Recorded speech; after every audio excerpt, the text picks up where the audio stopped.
Bienvenue à vous sur Ici Beyrouth. C'est une femme, une histoire.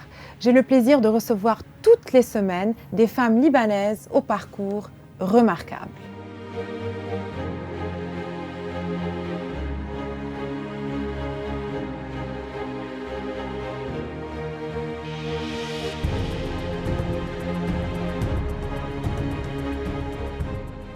Rose Bchara, merci d'être avec nous. Merci à toi. Vous êtes la fondatrice de l'entreprise sociale d'Hermès qui produit une huile d'olive vierge extra primeur hautement antioxydante qui vient de gagner la Gold Medal Award à New York dans la compétition internationale d'huile d'olive considérée la plus importante au monde. Quel est le secret de cette huile?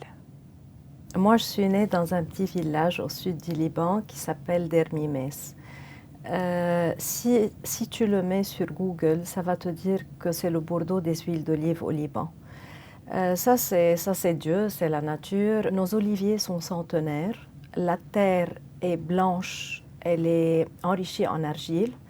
Et l'altitude et le climat sont idéaux. Et tellement j'entendais depuis que j'étais petite, votre huile est exceptionnelle. Je me disais, quand je vais être grande, je vais lancer globalement ma marque d'huile d'olive de mon village. Et voilà. Et vous lancez donc cette huile en 2017.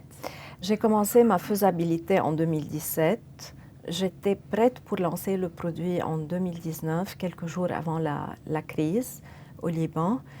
Et j'ai été découragée, mais je n'ai pas arrêté. Je voulais faire un test pilote sur le marché libanais. J'avais très peur de la réaction du consommateur parce que j'ai opté à ne pas faire l'huile traditionnelle qu'on fait en général au Liban et qu'on fait au village et que j'ai mangé toute ma vie. J'ai fait plutôt une huile européenne parce que je savais que mon objectif c'était d'aller globalement. Vous pouvez nous expliquer un peu comment se passe le processus de fabrication de cette huile d'olive? Hermès est une entreprise sociale qui travaille avec les agriculteurs de Dermimès. Ce n'était pas ça le business model au début, en 2020 et 2019, mais le fait de les avoir compris un tout petit peu leur capacité, leur potentiel, je me suis dit, je vais changer le business model. J'ai décidé d'adopter le business model d'une entreprise sociale. Ce qu'on fait, c'est qu'on les supporte au niveau de la certification organique, du financement en cas de besoin, des prix de leur récolte qui sont considérablement en dessus des prix du marché. Et on travaille ensemble. On fait une récolte précoce, on trie nos olives. Techniquement, c'est eux et leurs équipes qui les trient dans leurs plots. Et puis, une fois que les olives arrivent au pressoir quotidiennement, c'est à notre charge, à notre responsabilité. On fait l'extraction à froid. C'est notre processus qui est tailor-made, qui est fait pour nous et par nous, sans chaleur, avec le minimum d'eau. Et ensuite, on prend cette huile chez nous, au workshop, qui est la maison de mes grands-parents, où on a de la traçabilité par agriculteur, on ne fait pas le blend, on filtre et puis on met dans les bouteilles. C'est un processus super rapide.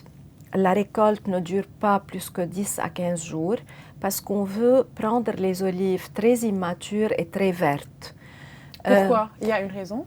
Oui, parce que quand elles commence à devenir mature, on commence à perdre la qualité.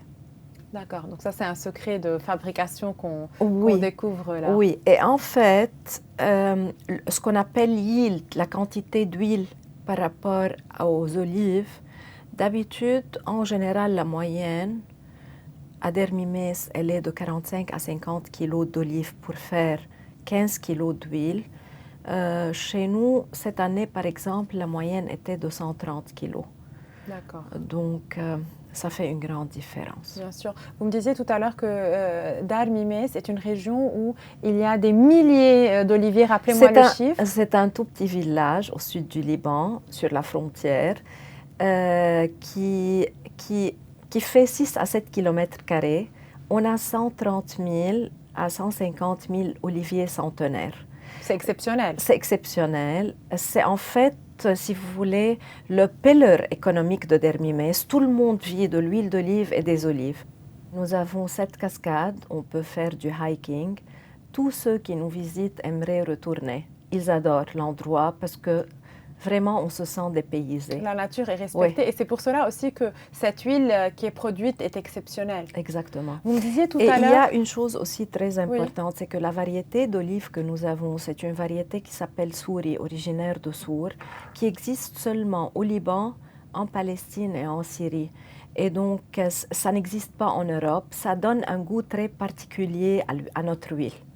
Au-delà du goût, vous me disiez qu'il faut plus de 250 mg de polyphénol au kilo pour avoir une huile d'olive qui ait des vertus médicinales, en fait, des vertus exceptionnelles.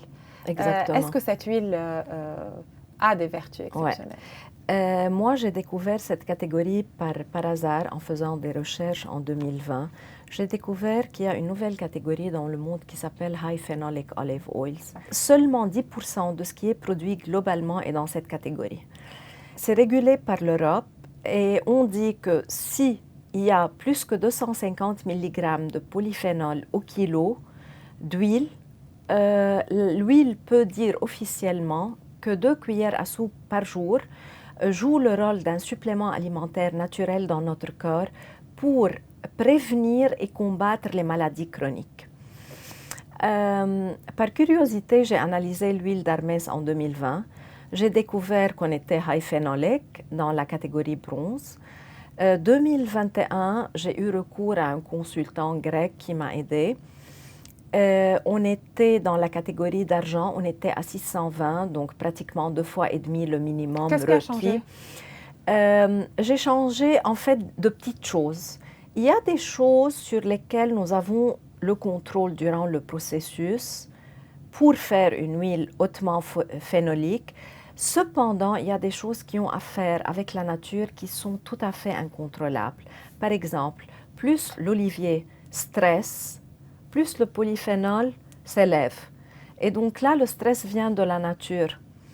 Les conditions climatiques, okay. L'aridité, le soleil, le vent, parfois l'altitude. Donc aujourd'hui, avec le changement climatique, c'est plus compliqué de produire une huile de qualité. Oui. D'accord. C'est pour cela qu'on prend soin de nos terrains avec nos agriculteurs toute l'année, d'une manière bio, parce que plus on donne à la terre, et plus elle va nous donner en retour. Bien sûr. Et au-delà de ces vertus exceptionnelles, c'est une huile qui a reçu de nombreuses médailles. Oui. Nous avons un track record jusqu'à ce jour de 2 médailles qui ont à faire avec Health and Nutrition, l'huile hautement phénolique, et 4 médailles qui ont à faire avec le goût. C'est ce qu'on appelle Organoleptic Profiles. Nous avons 3 médailles d'or et 1 médaille d'argent. Ce sont des compétitions mondiales. Des compétitions mondiales. On analyse, en principe, quand ça vient à l'huile d'olive vierge extra, on analyse l'amertume, le piquant et le goût fruité, ce qu'on appelle green fruitiness, les arômes et les saveurs, et la persistency, la harmony. Et quel est l'impact sur les ventes? La dernière médaille, celle de New York, elle a eu une exposition, une couverture médiatique, disons, qui était au-delà de mon imagination. Et ce n'est pas moi qui l'a demandé et je suis reconnaissante. Pas seulement au Liban, mais aussi globalement.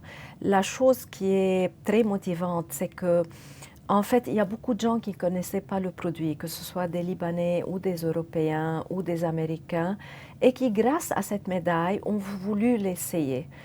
Et le retour est magnifique, après l'avoir essayé aussi, ce qui est un reward pour nous. Parce que ce n'est pas évident, durant cette période au Liban, de produire une huile d'olive de qualité. Bien sûr. Et vous, vous produisez, vous vendez, vous exportez, comment? On fait la distribution localement au Liban, à Beyrouth principalement, à travers les épiceries fines. Ce n'est pas une huile qui pourra se vendre au supermarché. Et Elle est assez chère par rapport au marché? Oui. D'accord. Oui. Vous êtes présent donc en Europe et aux États-Unis. Je dis ça pour les personnes qui nous écoutent ou nous regardent, pour qu'ils sachent que c'est possible pour eux de trouver cette huile, même s'ils ne sont pas au Liban. Oui, en Australie, au Canada, au Japon, aux États-Unis, UK, France, Germany, Qatar, UAE, Koweït, yes. Est-ce qu'il y a une page, vous avez une page Oui. sur les réseaux sociaux où c'est possible de poser ces questions? Il y a aussi notre site web où on explique tout. Vous expliquez le processus, vous expliquez combien de bouteilles vous avez produit cette année? Un peu moins que 20 000 bouteilles. D'accord, donc une grande partie qui est destinée à l'export. C'est pas que c'est destiné. Le marché libanais, en fait, surtout après la crise, il devient de plus en plus petit. Et c'est une huile, on le savait, c'est une huile qui a été développée pour un marché niche de connaisseurs d'huile d'olive. C'est une huile de finissage. Et donc, ça a un client très particulier qui comprend vraiment les huiles d'olive, qui sait ce qu'il veut. Et ça peut être aussi quelqu'un qui prend énormément soin de sa santé. Bien sûr, si elle a des vertus. Aujourd'hui, les gens sont de plus en plus surtout à la recherche après de COVID. Produits qui font du bien. Et surtout après le Covid, de produits naturels. Surtout, là, on sait qu'elle est bio. On sait que les oliviers sont centenaires. Et on sait qu'elle contient cette matière antioxydante. Et donc, c'est une huile qui a des vertus nutritionnelles, médicales très importantes. Merci beaucoup Rose d'avoir été avec nous. Merci à toi. Félicitations pour cette dernière médaille. J'espère que ça va continuer. Il n'y a pas de raison pour que ça ne le fasse pas, puisque vous nous avez expliqué le processus qui est vraiment cousu sur mesure. On espère vous retrouver après d'autres médailles, après d'autres prix. Et ça fait aussi la fierté non seulement de Dade Mimez, j'imagine, mais aussi du Liban, bien entendu. Et de tous les Libanais. Lorsque nous sommes présents partout dans le monde avec des produits alimentaires à partir du Liban, la procédure a été compliquée. C'est vrai. Donc, merci. Merci et à bientôt. C'était Une femme, une histoire avec Rose Bchara, fondatrice de l'entreprise sociale d'Hermès, qui vient de remporter un prix international exceptionnel à New York et dont nous sommes très fiers. Je vous invite à goûter cette huile qui s'appelle d'Hermès, bien entendu. Et je vous retrouve avec une nouvelle invitée mercredi prochain à 19h sur ICI Beyrouth. Dans l'attente, suivez-nous sur notre site web et nos réseaux sociaux.